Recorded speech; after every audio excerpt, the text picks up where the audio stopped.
Welcome on in. Got a good turnout today. It looks like, Jacob. A lot of interest in this topic. I think we saw that in the session we did in June. Yeah, I got a feeling we're gonna have a crowd today. There are Yep. already a lot in here, so hmm good afternoon. Yeah, yeah. It seems like everywhere where you look, people are talking about AI. That's right. It's I don't think it's going anywhere. It is not.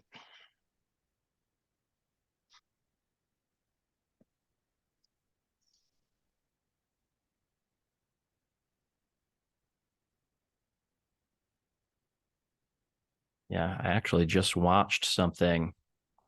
So some engineer was talking about it, and he said it's either going to we're going to figure out a lot about it, and it's going to really explode, or it might go a little quiet for a while we Mm-hmm. figure out more. But either hmm way, I don't think it's kind of like Pandora's box. We've opened it up, and hmm once we've realized the potential, Right. I don't think it's going anywhere. Seems like there's potential in all kinds of industries. I know that in our industry, the managed IT industry, there's a lot of applications that are Mm. popping up and a lot of new technologies to look at and learn. Oh yeah, All right, what do you think, Jacob? Looks like we got most people rolled in here. yeah. I think we can kick this thing off. Welcome everybody. Welcome to ChatGPT as a business tool. My name is Jacob Heath, an account manager here at CompuWorks, a SourcePass company, as you see here. I just want to go over a couple things here. First off, let's go over the upcoming webinars just before we jump in. So next up, September 28th, note that this is a different day. It's a Thursday at 1:30 rather than a Tuesday. So a bit of a schedule change, and that's Microsoft Excel for leaders. So that's going to be a good one in any leadership role or anyone hoping to be in a leadership role, really utilizing Excel um, to their best benefit. Intro to Microsoft Loop is October 24th. Microsoft Loop is another collaboration tool offered by Microsoft that really ties a lot of things together. It's fairly new. I am not too familiar with it, so that's one that I'm definitely going to be excited to join because that's something that I'm going to pull from. And, I like to use all Microsoft products. Everything's integrated these days very well. So that's just another tool in the toolbox. So keep a lookout for these couple training webinars coming up. Exciting stuff.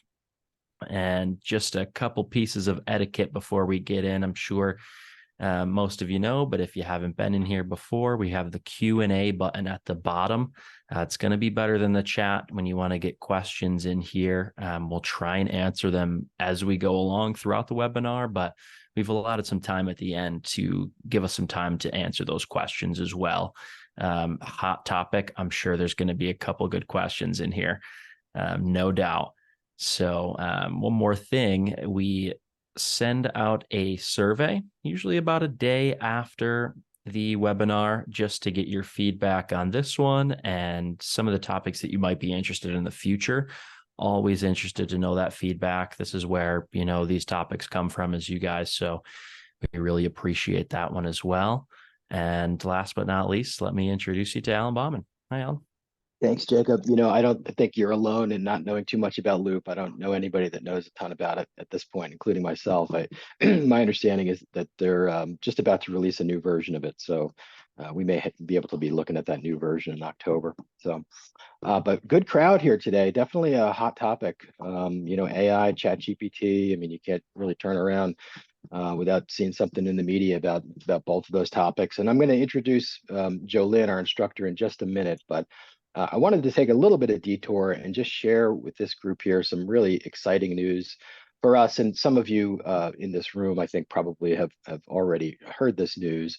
But about a month ago, CompuWorks began integrating into a company called SourcePass. So we're really effectively merging with SourcePass. And there's a lot of reasons behind the whys of that. CompuWorks has been in business for 35 years. We've been very focused on, kind of a regional presence, the Berkshires, Pioneer Valley a bit, Capital District of New York, Southern Vermont, Northwestern Connecticut is sort of our world.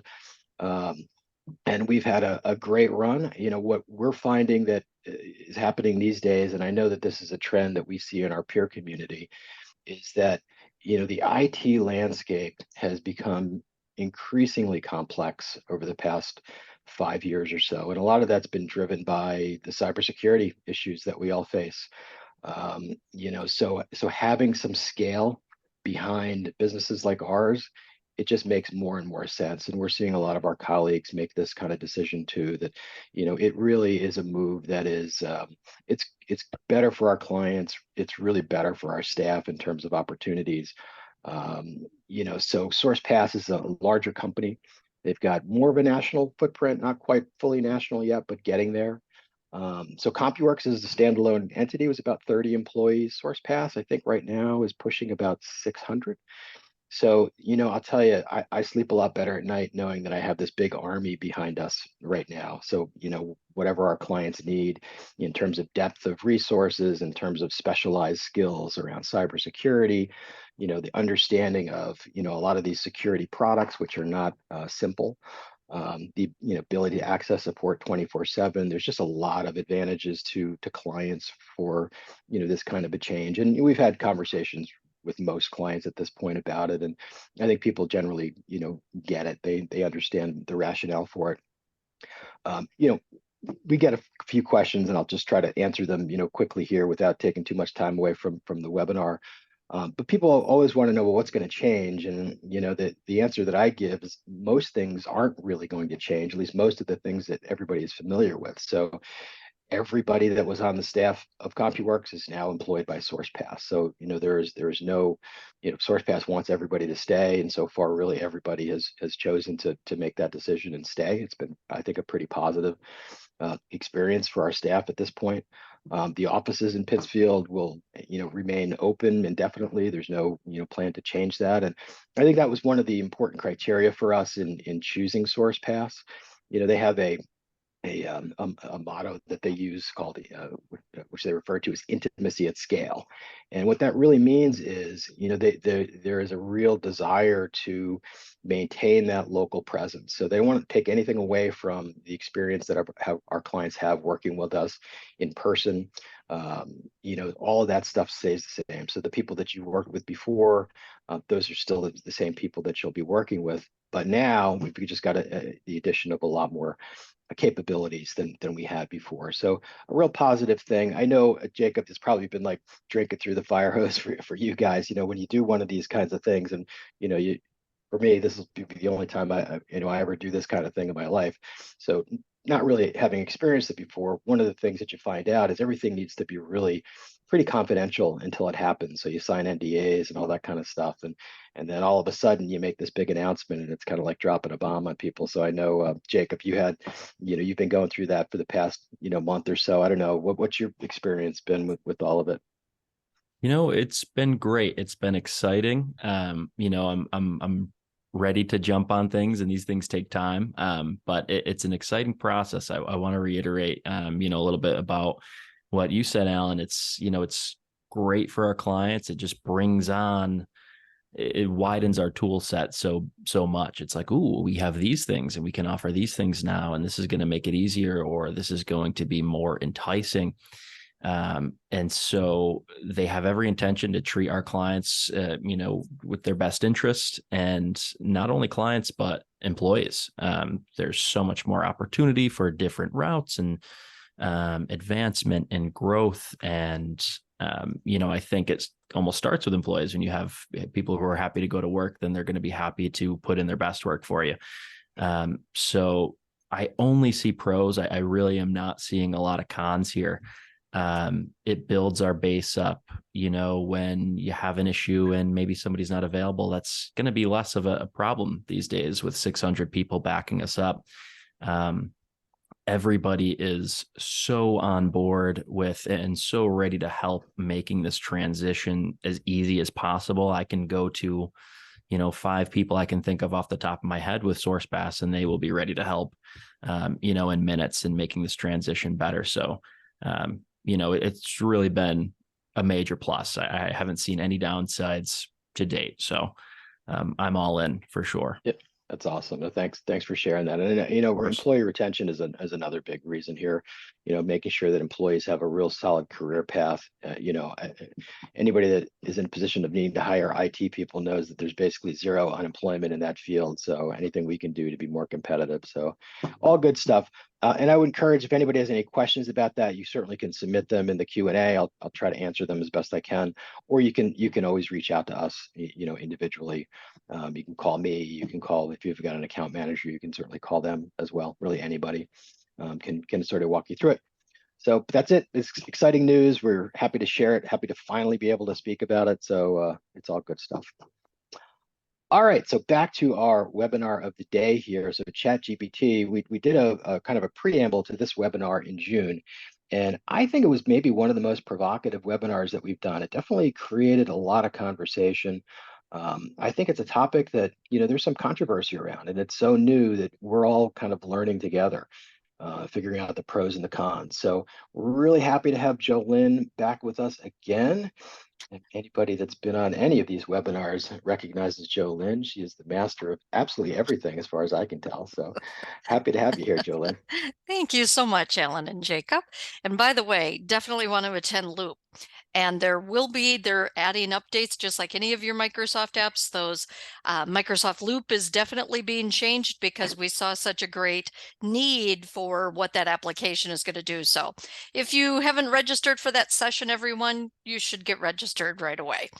But let's go ahead and talk about our ChatGPT today. So when it comes to using ChatGPT, I'm not going to go over those basics. There's so much more to this program than the basics that we kind of went over our last session. But when I open up ChatGPT, just so everybody understands the same things, because if you didn't happen to attend our last session, I just want to make sure that everybody understands what we're talking about. So ChatGPT, of course, is an AI application that we can use to ask questions. We can have it give us summaries of data. We're going to go through several different examples here today, just to give you a better idea as to, if I'm a business, whether I'm a business owner, I'm an employee, doesn't matter, you can take advantage of what ChatGPT has to offer. So hopefully everybody is familiar with what the application is, but what exactly does it do? Basically, we type in information, or now we're going to actually see how we can upload information. And then along with the chat capabilities, it can analyze a file that we actually upload. So it's pretty amazing what it does. But basically, it's going to parse that information out of a large language model and produce a more natural language back out. So it's really like asking a person a question. We get a response that is not going to be robot-like. It's really going to be a response that is based on how we ask it. And what I mean by how we ask it is, I could say, put it in a professional manner, put it in a funny way, or I could say, address this as an adult, or address this as a child, etc. So it's all depending upon how we actually ask the questions or post the information. And then it's going to automatically generate the results. So there is a free version of ChatGPT. It's the 3.5 version. You may have difficulties getting in because so many people are using it. So therefore, they did have a pay-for version. So ChatGPT 4.0 right now. I know that's in the works to have a 4.5 or whatever number will be next, but I know they're in the process of working on that as we speak. But there were some major changes that came from 3.5 to 4.0, and we're going to see some of those changes today. So 3.5 is going to basically stay the way that it is as of today, the way that it analyzes, the speed that it has, the results that it gives us. ChatGPT 4.0 is actually more accurate. So I know in a business environment that is extremely important, and we're going to talk about policies and procedures and give you some recommendations here at the end of our session. But we're going to be really kind of focusing more on the 4.0 version here today. Just so you know, it's $20 a month, worth every penny that I have paid for this program since it became a paid version, just so everybody knows. So some key statistics, just so everybody has the same information. It still is based on information from back in 2021 when they first started training the system. So when we talk about historical information, it definitely can answer questions from past, but it doesn't have everything up to the current day as of yet. So just so you keep that in mind. But it definitely has a lot of users, and I'm hoping that you've already been in it and had an opportunity to play with it a little bit, because we want to take some new features into the view today so that you can actually get a better idea of some more advanced options available in the program. So what it can do these days has changed since it first was released almost a year ago. A couple months shy of being a year old already, but it really wasn't released to the public until March of this past year. So it's very, very new. And keep in mind, it is constantly changing. They are always making enhancements to it. They are adding new features, and we're going to get into some of those features here today. So starting out, I just wanted to talk about, as a business, with the clients that I have and with the people that I talk with, there's a lot of different things that I am hearing that people are using ChatGPT for. One of them is fact checking. So I've got a big long list, and this will be available in your handout as well. But fact checking, first drafts of information, editing documents, which I use it for editing all the time. It's great for generating ideas. It's got coding capability, which I've definitely used, because although I love Microsoft, I truly do, I'm not a programmer, and I don't want to be a programmer. Can I do VBA programming? Yes, but do I want to? Absolutely not. So I've actually been having ChatGPT write code for me, or check my code to make sure that the code that I did write is accurate. It helps us with improving customer experiences. I'm going to actually be demonstrating some of these, but I just wanted to kind of mention some of these as we go along. It has a good understanding for helping us with marketing material. It helps us with competitor information. It improves with our product and our service offerings. It's got several different things that we can do with SEO, which I've used some of that as well. It's got improved data analysis, which you're going to see an example of that here today. Content creation is I feel is one of the most popular that I've been hearing people are using. It does language translation. It can create emails or other communications, whether you're going to be doing a follow-up, you're going to be doing a physical mailing, whatever it is that you're going to be doing. So lots of brainstorming capabilities, presentations, employee training, HR information, and web scraping is the ones that you're going to find in the handout. But what I want to start with here today is really just kind of talking about some of the new features that have been brought into ChatGPT and show you exactly how these new features are actually working. So just to show you, when you are now in the paid for version of ChatGPT, at the top, we used to have to click on which version did we want it to use to generate the response to the chat that we gave it. That's no longer the case. So it's going to use 4.0 if you have the version. If you have the paid for version, the plus version, it will automatically be on the 4.0. If you want to just use the 3.5 and use it for free, that's not a problem. But some of the features that I'm going to mention today won't be available in that version. So as I start here now, everything that I'm going to be referring to is in 4.0. Because 4.0 is quicker. It has more information that has been trained into the system. For over 40% more information has been trained in. But let's talk about some of the new features that it has. You know, anybody could go to the bottom and click and type in a chat and press enter and get a response back. So those are things that we've demonstrated in the past sessions that we've had. But let's take that further here today. So what we're seeing now on the screen is it's automatically going to be on the ChatGPT 4 by default. And down here at the bottom, it's actually going to give you some suggestions right away.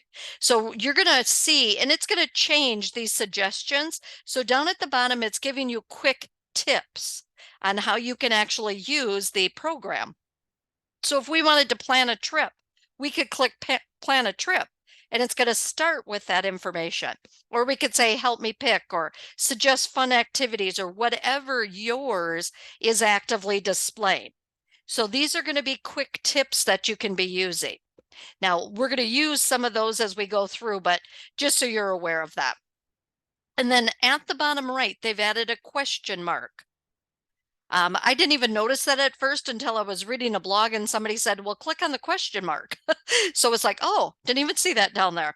So the question mark down at the bottom, if you click on it, you can get into the helps and the facts about the application, but it also has keyboard shortcuts. So if you're a keyboard shortcut user like I am, because of course we didn't have a mouse back in the day when I first started, I still use keyboard shortcuts because they're quicker. So just so you know, that's available at the bottom right with that help. We also now have, next to where it says send a message, we have a circle with a plus sign.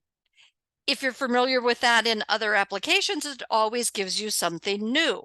I'm going to demonstrate what that feature does for us here in a moment. But before I do that, I'm actually going to go to my profile at the bottom left.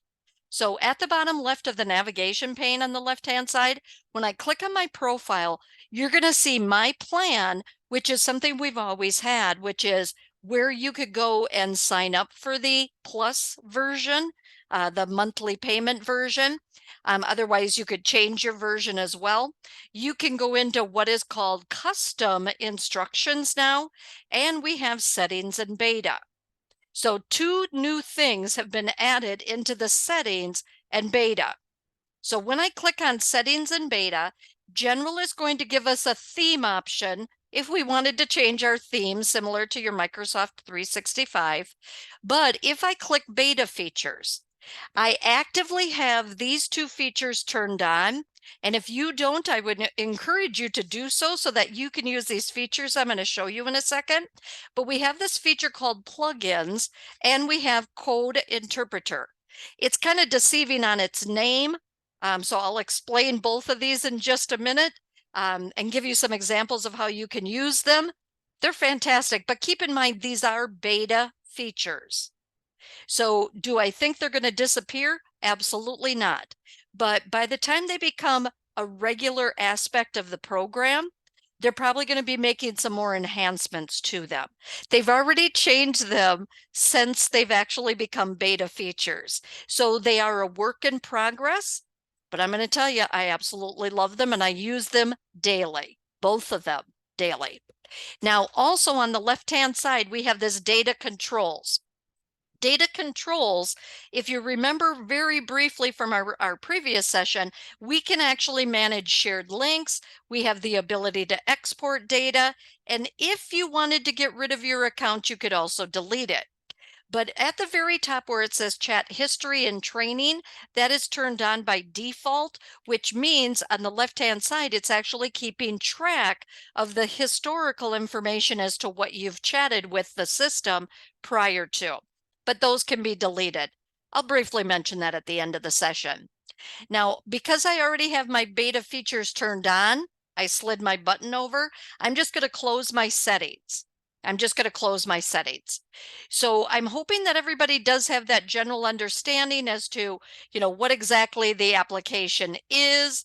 But let's actually get into some of these new features, starting with plugins. Plugins, just like we have with, let's say I'm in Microsoft Teams or I'm in SharePoint, we have the ability in Microsoft even with Outlook and other apps, we have the ability to connect with other systems. So when Jacob and Alan were talking before we got started, and they were talking about, ChatGPT isn't going to go away anytime soon. It definitely is not. These plugins are going to show you how committed companies are to this application. So let me show you how this works. So it's only available in the ChatGPT 4, just so everybody knows. And what it allows us to do is it allows us to actually take this information, and let me kind of give you a better idea by showing you some. Let me get back here to my ChatGPT. Let me show you exactly how these plugins work. So plugins are a way that we can say, I want to connect to this application. I can go up to my menu at the top of the window where I have my ChatGPT 4 icon. And then when I hesitate on that icon, you're going to see this little message, and it says default code interpreter, and it has the plugins. I'm going to click plugins. Once I click plugins, what it's going to actually take me into in a second, where did my plugins go? Oh, I turned it on. So what I'm seeing then at the top, so I now have a check mark by my plugins, and up at the top, you can see that we have these arrows. If I click on that arrow, I can actually go in to what is called the plugin store. Right now, I am using the Expedia plugin. I'll explain that one in a second, but I'm going to open up this plugin store. When I come into the plugin store, you're going to see different categories at the top. We have popular, new, all, installed, and then we can search for a plugin. So this is like connecting with third-party applications. So ChatGPT can connect with all of these. So if you click the all category, look at how many pages down at the bottom there are of different apps that we can connect to directly through ChatGPT. I'm just going to go to the popular category because that's usually the ones that I'm using the most, and so is everybody else. And you can see that there's several different options here as I kind of go from page to page. And it takes a minute, but I do recommend that when you have a minute, go through each of the pages for the all category, or do a search if there's something specific that you might be looking for. But I already have the Expedia added. And you can see when I'm looking at this tile for Expedia, it says uninstall because I already have the plugin installed. And it's giving me just a brief description of it. I could add in Kayak as well. I could add in Make a Sheet where it can generate a Google Sheet or an Excel workbook. There's Notable. I mean, there's so many different options that we have. But I'm going to utilize Expedia. A lot of people that I know are also using the Kayak version as well, but I'm going to just have the computer, the ChatGPT program, take advantage of this plugin with Expedia. So I'm going to close this plugins window, and I already have it activated. So there's a check mark in front of my Expedia.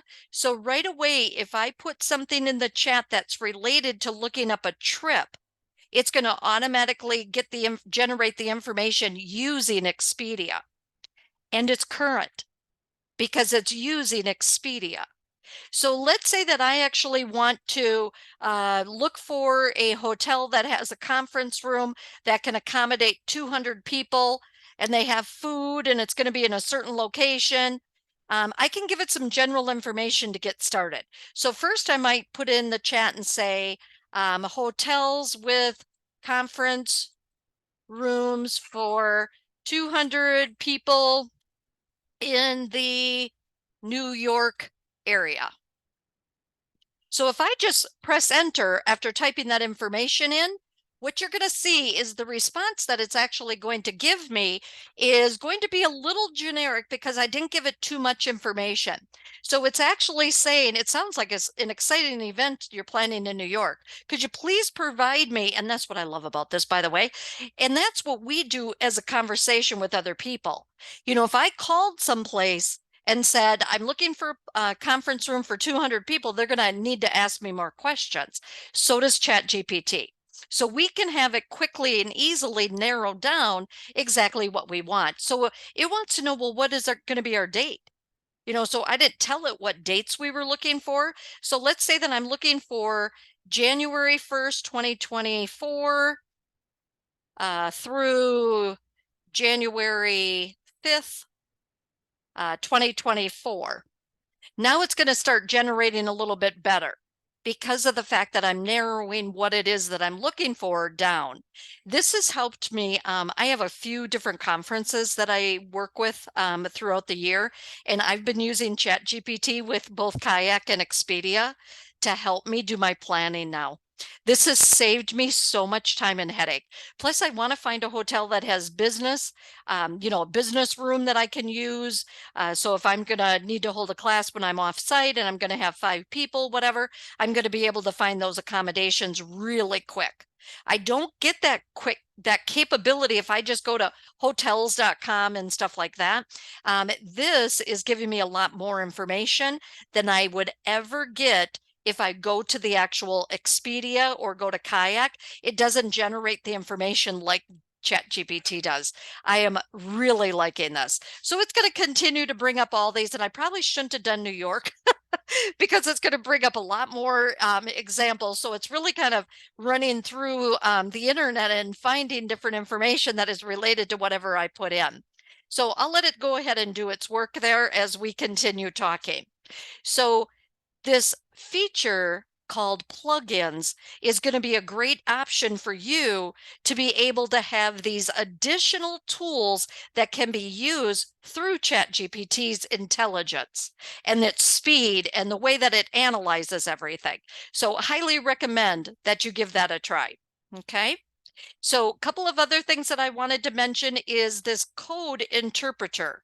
So a code interpreter can actually take information that was in a specific file and analyze it for us. And what I'm going to have it actually do is, and by the way, it gave me all my results. So I'm going to keep that and I'm going to start a new chat. So I'm going to click new chat at the top left to start a new topic. I can always come back to the historical information that I had about that New York conference hotels. So I'm going to leave that on the left-hand side and start a new chat. What I'm actually going to do is I want to go back in and make sure that my plugin is activated for using my code. Because what I actually want to be able to do down at the bottom is I want to be able to click on the plus sign, and it's not available right now. So I need to go back over to my account.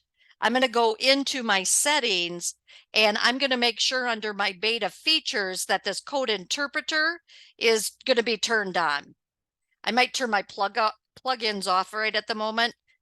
I want it to, I'm going to refresh this for a second here, get back into my ChatGPT 4. So where did my plus sign go? This is something that I had happen to me the other day as well. It, for some reason, didn't want to give me my plus sign. So let me just jump back in here for a second. There, I got it.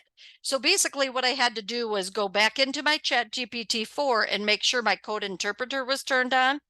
Sorry, that's a little bit glitchy, but I'm sure they're going to improve the ability of that. But how does this actually work? That's going to be the key. So I'm going to upload an Excel spreadsheet. And maybe I should actually show it to you first so you have a better idea as to what I'm going to tell it to do.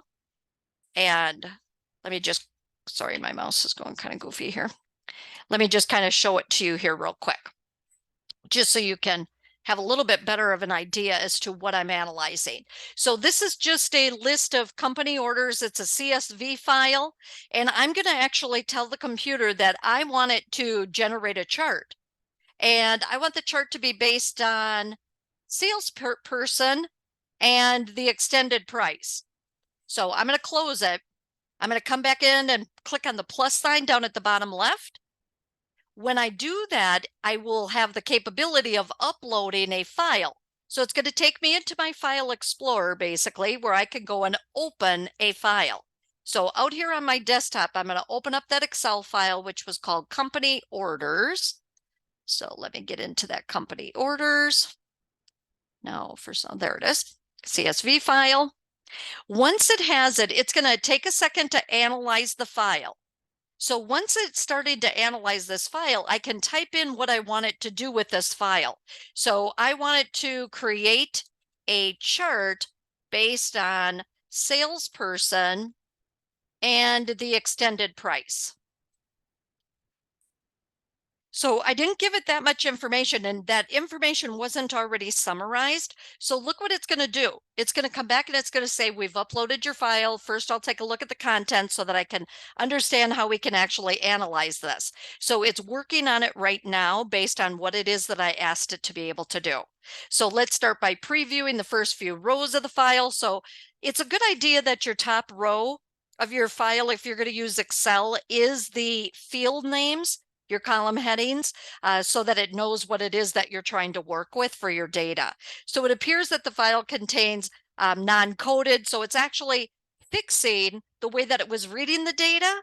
It says, hey, wait a second, I see an error here. So let me just re-look at this again. So it actually is able to understand, even if there were some difficulties with the way that it was set up, it is smart enough to keep analyzing it. If it can't do something, it's going to come back and tell you, sorry, I can't do it. But this one keeps saying, hey, I'm seeing this. I need to analyze this further. Hey, I'm seeing this. I need to analyze it further. It has been just unbelievable the way that it can actually analyze this data. Now, I didn't tell it to do much, and I think I have maybe like 1,500 rows of data. It's not very big, but it just analyzed it for me. It gave me a chart, took all those extended prices, created subtotals based on those extended prices, based on each one of the salespeople. I didn't have to do it in Excel. If I'm not in Excel and I didn't have the data there, or I wanted something different that Excel couldn't do right for me right at this moment, I can really be doing all of that here in ChatGPT. So ChatGPT 4.0 has more capabilities with working with files, whether it's images, it's Excel, it's PowerPoint files, whatever it is that you wanted to analyze. It's really a matter of uploading that file, letting the computer analyze it, and then asking the questions. And if it needs more information, it's going to continue to regenerate to continue to narrow down exactly what it is that you're looking for. If this is a feature you have not tried yet, highly recommend giving it a try. I have been totally amazed at what this new feature for this code interpreter has been able to do. Now, it's a little deceiving on its name, code, but it really is doing further analysis on any data, and it can actually do code. It actually can interpret your code and generate things based on that. So it's pretty cool. Hey, Alan, Jolynn, just yes. a quick question. So this is amazing, actually, and I'm sort of Yes. loving the fact that it's narrating what it's doing. It's telling you, oh, I have a problem here. Let me fix that. It doesn't Yeah. just fix it, which is interesting. Yeah. So it can understand Excel spreadsheets. Like what other? I mean, if I had an Access database or Correct. yeah, SQL database, mm-hmm. any type of Okay. a data source, it's been able to really do amazing work for me. It's unbelievable. You have to give it a try. Yeah. The easiest way to learn it has been to play with it for me. Mm-hmm. I have been asking it things that I never thought that it would actually, and I'm trying to remember a couple of days ago, I asked it something and I didn't think it was going to be able to help me with it. Boom, it gave me the answers. It was, it's blowing my mind with these bells and whistles that they continue to add, because there's so many companies that say, we need to get on board with this. And so when you looked at those plugins and you see hundreds of pages of plugins, keep in mind, this program has only been released to the public since March of 2023.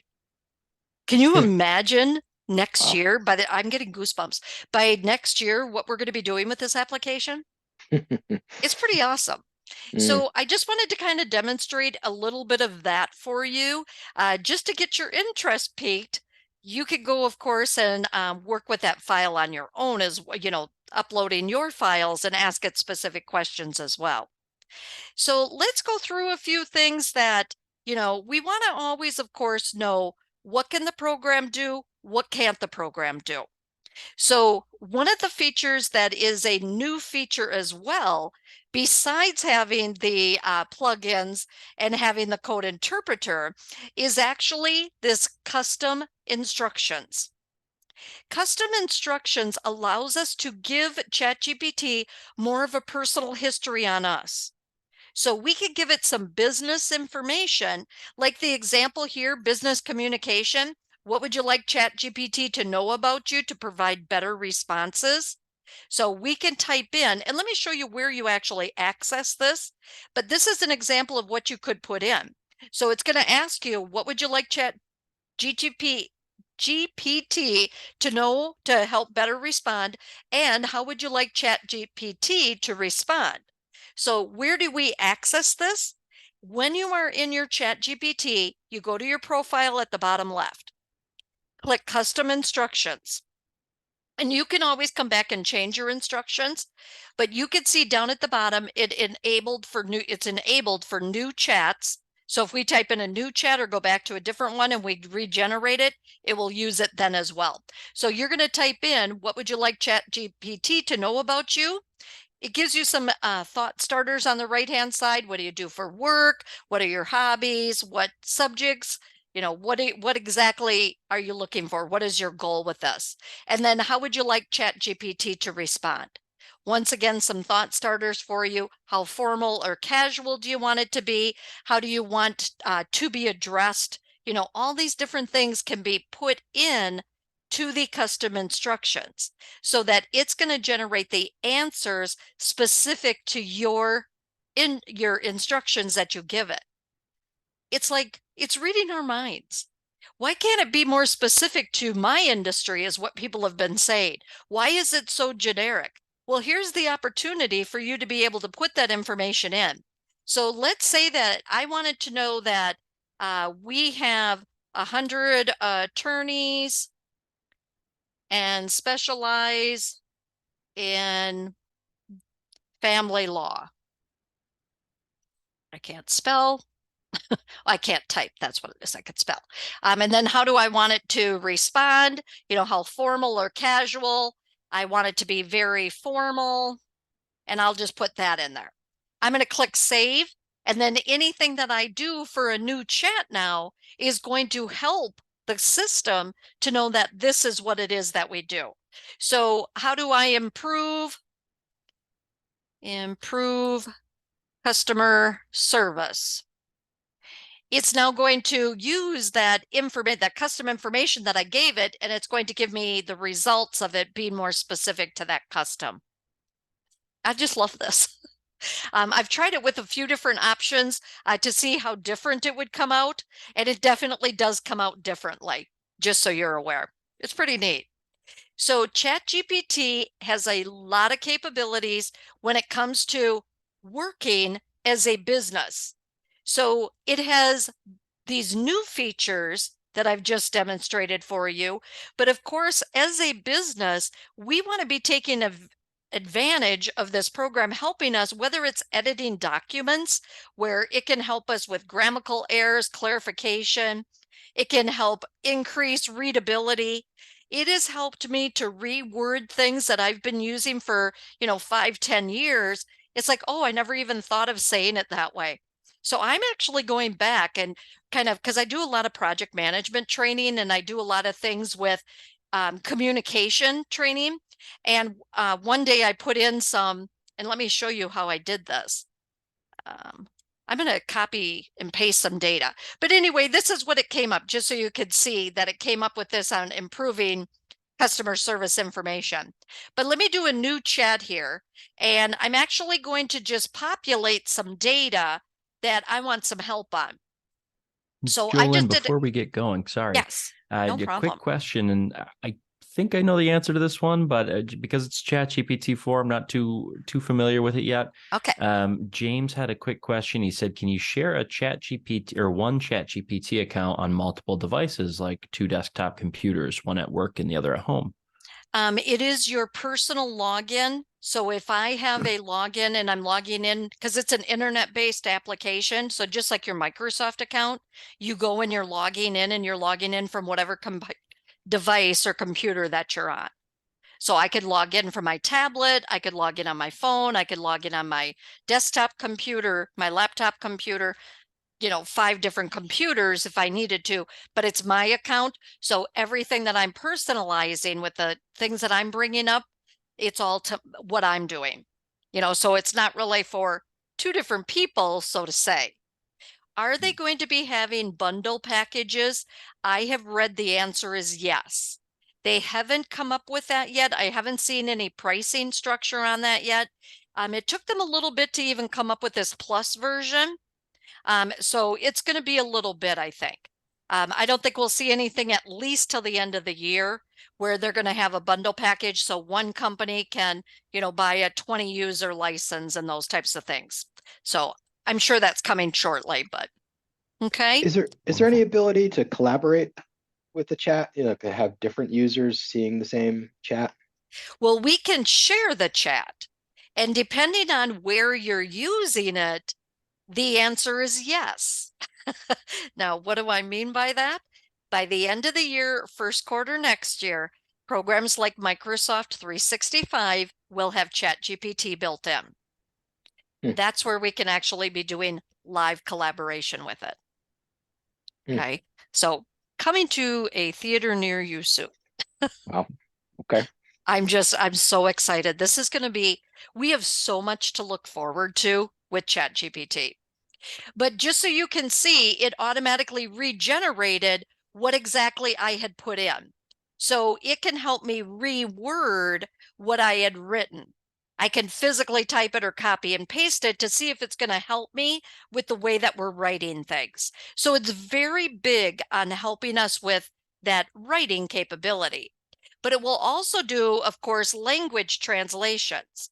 So if I have information that I need to have translated into a different language, it's very easy to do so. It's a matter of really telling it, I want it translated into this language, and I just type in the information or copy and paste it, and it's automatically going to translate that for me. Now, of course, you could get a little bit more specific, and maybe I want it to be French Canadian.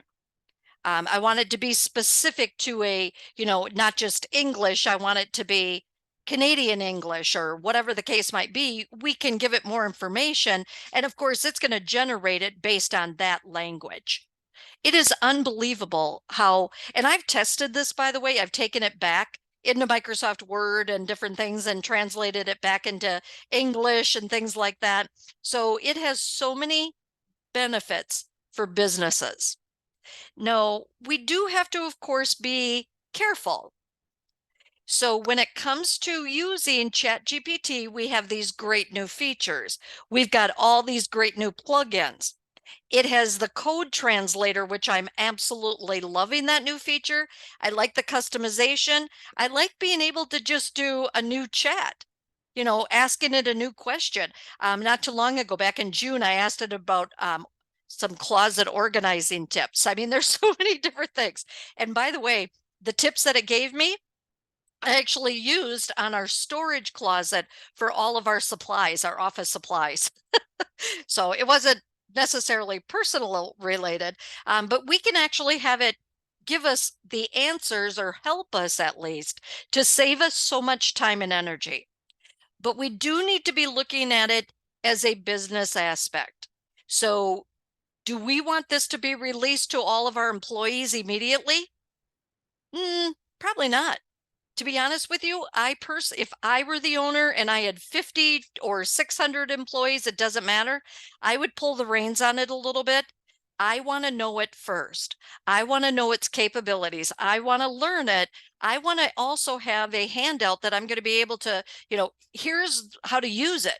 Here's how you in this department can and should be using it. If I'm in marketing, here's how you could use it. There's a lot of things that we need to be careful with. So when it comes to using ChatGPT, although this is a very wonderful program and it's got all of these things in, we need to think about the dangers of it. The misinformation, because it is not 100% accurate. Privacy concerns. We need to let our employees know, don't put anything in there that is private or confidential. We also have people that are very, very, how many very should I put to this? Concerned about job loss. It's not taking away jobs. It's helping the people do their jobs better, smarter, quicker, etc. The lack of empathy that it has, the bias, the lack of accountability, difficulty in identifying. There's a lot of things that, yes, we should be concerned about. So companies now, and you're going to find this all over the internet, companies are now writing policies. We should have policies for governance, with Microsoft apps and all of this anyway. We have a policy that says you are an employee of this organization. Here's what our rules and regulations are. This is no different. We have to have policies and procedures for using any AI, not just ChatGPT. So we need to let them know, here's the dangers of it. Here's what we want you to use, or here's our suggestions of how, based on your position with the organization, here's how you could be using the program. So when we put these together, we kind of look at the risk rating. And with project management, I'm always analyzing my risks. So we want to say that if they use it this way, here's the level of risk that that type of application is going to have. The inventory side of it, really keeping track of who has access to these as well.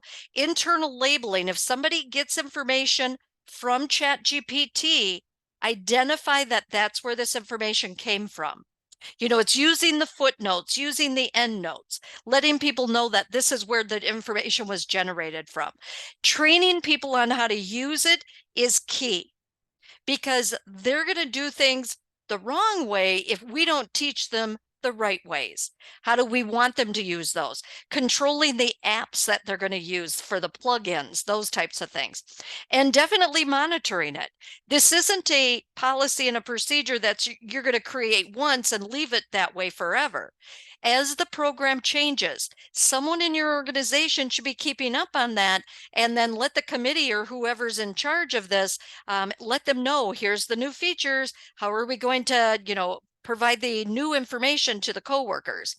SharePoint has been a lifesaver for me for that, because I'll put it right on the hub. Here's some new information about ChatGPT. They can have, here's the changes to the policies. We could have it so that they have to go out there and sign that policy. So we're keeping list of, I've read it, and here's what the policy is. We could even have ChatGPT generate a quiz so that we know if they actually read it. I mean, think of the different capabilities of actually taking advantage of ChatGPT to help us with that policy. So a policy can be included just like all of your other policies and procedures. I personally would never tell a company to just, let them go ahead. It's just like with Microsoft Teams, Microsoft SharePoint. We don't really want everybody jumping in with both feet and, using these without kind of stepping back first and seeing what exactly should they be doing, or what are the capabilities based on their position or this department or our company as an organization. So I did give you in the handout that you'll receive a copy of, I gave you an example of a corporate policy framework that came from Jackie Lyons, actually, from LinkedIn. She published this back in March of 2023, and I started using it as my basis for the policies and procedures that I've helped other people create. So what it includes is, what is the purpose of the policy? What are going to be the guidelines of using artificial intelligence, such as ChatGPT or any of the others, Bing? It's not just one program. There's a lot of them that are using AI. So we need to include the scope. The policy applies to all employees, contractors, temporaries, kind of making sure that all employees under that umbrella are included in this policy.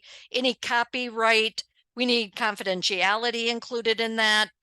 Make sure that the labeling is done. They're labeling this information was provided by ChatGPT. Making sure that they understand the risks. Here's the risks in our organization: the confidentiality, the accuracy, the bias, the security side. We have to put compliance into this policy as well. We want to have acknowledgement. Employees agree to the policies and procedures that we are outlaying, just like anything else. When I worked at a large organization of 2,000 convenience stores in the Midwest area here, I started them with a policy in their IT department that every new employee had to adhere by the policy and sign off on it to say that they're not going to do things malicious. They're not going to, take information outside of the organization. It's just another policy like that. It's nothing different. It's just one more policy that we need to have. And unfortunately, we do need to have it. I wouldn't want any organization to not have one. Okay, small, medium, large companies. So just some things to be thinking about. You, of course, can go out to the internet and do a search on ChatGPT policies, and you're going to find several examples. Or take one that you already have and just kind of put it in for what you want to do with ChatGPT. There's not going to be anything that's going to be harmful when it comes to having a policy like this. It's only going to help your organization, and it's going to protect the employees as well. Okay. So I'm excited for everybody to try these new features if you haven't already. And as a matter of fact, just so you know, down at the bottom of my ChatGPT, it actually tells me that I have the latest version of ChatGPT. It was August 3rd. So it always tells you at the bottom. So make sure that you do have the latest version of ChatGPT. It does update on its own, just so you know, but you do want to kind of verify that you have it. Otherwise, you need to refresh or log out and log back in. And by the way, when we talk about some of the new features as well, one of the features that not everybody is super happy about, which I don't know for sure why they're not happy about this, but it keeps you logged in now. It used to log you out after 2 weeks. Now it actually keeps you logged in. So just so you know that it does that, not everybody likes that. We now have, of course, the built-in keyboard shortcuts we can use. We can upload multiple documents into the interpreter. We can, use the plugins. It has suggested replies, and it's giving you those examples at the bottom. So when I first came in and I was at a new chat, down at the bottom, it's giving you these little quick tips of things that you could use to get started. So those are kind of the new features that just came out here in August. And of course, that wonderful custom instructions that I highly recommend you give it a try, because it is definitely a huge time saver so that things can be more narrowed down to your industry, whatever you feed it for information. All right. Did we have any other questions come in, Jacob or Alan? I don't see any in the Q&A box, but I have a couple here for you, Jolene. So yes, you talk about the things that ChatGPT is good for. Are there any things that we should avoid? Any things that ChatGPT just really isn't quite suited for? Well, in a general sense? In a general sense, yes. I mean, there's things that it won't do. So when we talk about, this is what it does, there are definitely some things that it doesn't do. Like it won't do anything political. It's not always going to be right either. But it doesn't do anything necessarily that is a web lookup, unless you're using a plugin. We need to understand that it was trained on the information that it holds in its large language model. So if we think of our brain as the large language model, everything that we have been taught so far, we don't know what we haven't been taught. And that's the way the system is. Is it being taught? Every day, 24 hours a day, it is being taught more and more information. And it's learning from us as well. So we just need to really keep in mind that the data that it was trained on is back from 2021. It can't predict anything in the future, no sport events. So I can't say, are the Nuggets going to win again this year? In the NBA, no political things. We just need to be aware of that. So I've had people say they try and ask it a different way, and it kind of gives you information sometimes. But of course, it can't predict anything in the future because it doesn't know the future. Some people start to think that it is a real person and it's going to have an opinion. It does not. It does not have opinions. Got it. Okay. So if you asked it, just to pick an arbitrary example, here's the Saratoga races for, next week. Who do you think is going to be the winner in the third race? It would just not answer that question, even though maybe it could analyze the data or whatever. Correct. Yeah. Yeah. Who's going to win the Triple Crown? Who do you Yeah. predict is going to win the Triple Crown? Right. Got it. Okay. That was all I had. Very interesting. Okay. I don't know, Jacob, do you have anything before we close here? No, I think this is a great tool. And I think, when we were talking about policies, I was thinking along too. A big concern is that people do start to think that it's human because it gets wittier and it gets more human-like. So I think including that in the policy and saying, hey, as silly as it sounds right now, I think as it advances and we become more comfortable with it, just to say, hey, this thing is not a human. So exactly. when it has the ability to. And Some also, people try and create an avatar to say that this is ChatGPT. It is. We kind of need to keep that in the back of our minds. Don't do that. It's not. And you also have to keep in mind, that slide that you listed with all of the cautions, there are Right. definitely some things to think about. And that was some of the conversation that we had even after the last webinar was about that kind of stuff. How can I use this stuff? I mean, is it stolen from somebody else, or is there copyright issues? And, Right. those are really important questions. So good stuff, and good to keep all that in mind as we're navigating this this new trail here. But awesome. Thank you, Jolene. Appreciate it. Once again, very Absolutely. insightful. All right. Yeah, so here's just a rehash of the webinars. These are up on our website. If you are interested, go ahead and just register for them now. And as I've mentioned before, these are webinars that we gear towards our clients. We want these to be helpful and informative. But if you know people that you want to share this with, that's fine. If they're friends of yours, they're friends of ours, we'd be happy to have them in the session. And yeah, but a couple good ones coming up. The recording should be live, as Jacob mentioned, within the next day or two. There's a workbook that goes along with this that you haven't actually seen, but that will be available there as well. And yeah, I think that's a wrap for this one then. All right. Thanks, All everyone. right. Yep. Thanks, Thanks everybody. all. See you next time. Bye. Bye.